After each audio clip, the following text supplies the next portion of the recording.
మీ ఇల్లు చాలా బాగుందమ్మా. Thanks aunty. రఘు, అయ్య బాబాయ్, జయక్క పుట్టినరోజు అంట. ఇది మామూలు కాదు. అన్నదానం, రక్తదానంతో పాటు బోనమెత్తి సందడి చేశారు. పేద పిల్లలకు ఉచితంగా పాఠ్య పుస్తకాలు అందించారు. నా చిన్నప్పుడు మా అమ్మతో అనేదాన్ని, అమ్మా మన తెలుగు ప్రజలు ఎందుకు ఇలా తిండి బట్ట గూడు లేకుండా ఇబ్బంది పడుతున్నారని.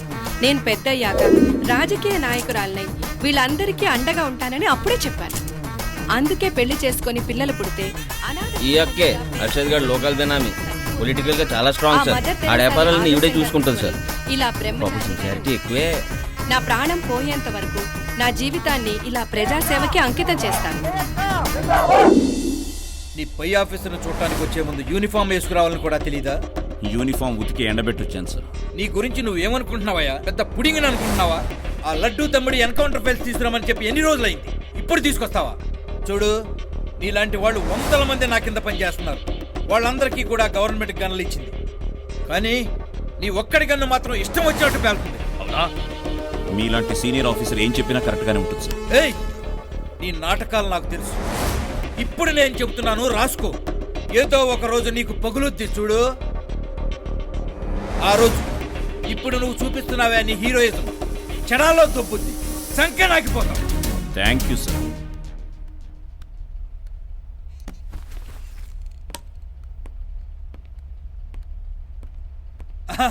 రండి మేడం, రండి రండి, కూర్చోండి. పర్వాలేదు, మీ పని కానివ్వండి. ఇదేమంత పెద్ద మ్యాటర్ కాదు మేడం. మంగళి, మనం తర్వాత కలుద్దాం.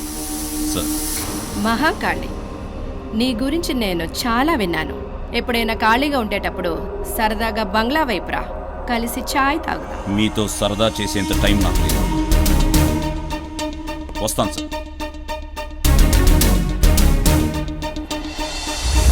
మీరు ఇక్కడికి వచ్చారేమిటి మేడం? ఫోన్ చేస్తే నేనే వచ్చేవాడినిగా. వచ్చి ఏం చేస్తారు? ఇంతవరకు మీరు ఆ మహంకాళి మీద ఎటువంటి యాక్షన్ తీసుకోలేదు. నా ముందు మాత్రం ఓవర్ యాక్షన్ చేస్తున్నారు. ఓవర్ యాక్షన్ కాదు మేడం. సార్,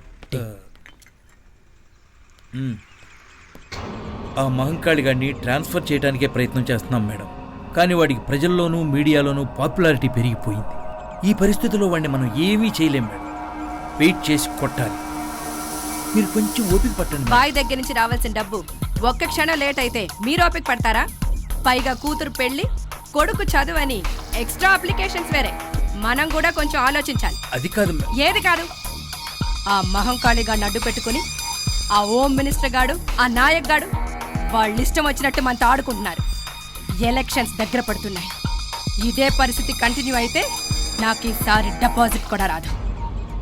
అలా జరగకూడదు. ఈసారి ఆ ఓం గాడు ఎలాగైనా ఓడిపోవాలి.